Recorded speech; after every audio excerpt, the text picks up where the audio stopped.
उमर फ़ारूक रज़ी अल्लाह तआला अन्हु, उनके दौर में इस्लामी हुकूमत कहाँ तक पहुँच गई थी? मदीना से निकले अफ्रीका के जंगलों तक, यूरोप तक, इधर हिंदुस्तान पाकिस्तान जिसको आप कहते हो, ये भी उस वक्त इस्लामी हुकूमत का हिस्सा हुआ करता था। इसके बावजूद कि 22 लाख मुरब्बा मील के मालिक हैं, 22 लाख मुरब्बा मील, लेकिन जब जाने लगे दुनिया से तो सबसे पहले जायदाद, प्रॉपर्टी कितनी है?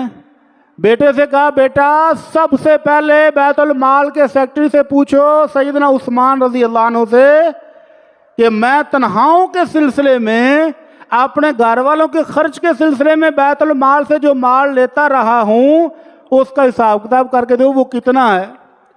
जो लोगों की मदद के लिए मैं माल देता रहा हूँ, कोई गरीब आ गया, मेरे पास पैसा नहीं था, मैंने धार लेकर दे दिया है, तो उस अमीरुल मोमिनीन जो 22 लाख मुरब्बा मील का 10 साल हुक्मरान रहा है, पता चला कि 86,000 दिरहम का मकरूज जा रहा है दुनिया से।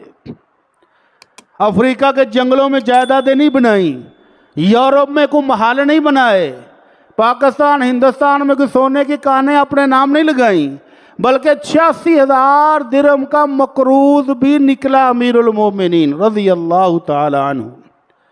तो वो जो खैबर में जो उनको जायदाद में हिस्सा मिला था, खैबर के बागात में से, उन माले गनीमत में से, वो किधर गया?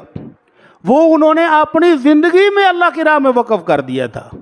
अल्लाह के नबी सल्लल्लाहु अलैहि वसल्लम के पास आए, अल्लाह के नबी, मेरी सबसे कीमती जायदाद वो ही है जो मुझे खैबर यहूदियों के बागात में से हिस्सा मिला था, माले गनीमत में से। अल्लाह के नबी, मेरा दिल करता मैं उसको हिबा कर दूँ। आपने फरमाया उसका असल अपने पास रख लो और उसका फल हिबा कर दो।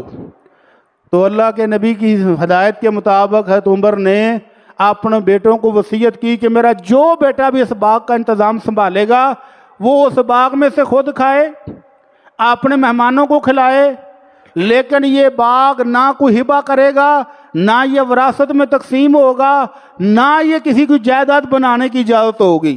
खुद खाए, अपने अज़ीज़ व क़ारब को खिलाए, दोस्त अहबाब को खिलाए, रिश्तेदारों को खिला सकता है, लेकिन जायदाद नहीं बनाएगा और इस बाग का जो बंदा इंतज़ाम संभालना चाहे संभाल ले। तो अब्दुल्ला इब्न उमर रज़ी अल्लाह तआला अन्हु उसका इंतज़ाम संभाला करते थे। तो उमर फ़ारूक रज़ी अल्लाह तआला अन्हु ने अपने बेटे अब्दुल्ला से कहा, अब्दुल्ला कर्जा दे कितना है? अब्बू जी 86,000। फरमाया, मेरे बेटा, मेरा खैबर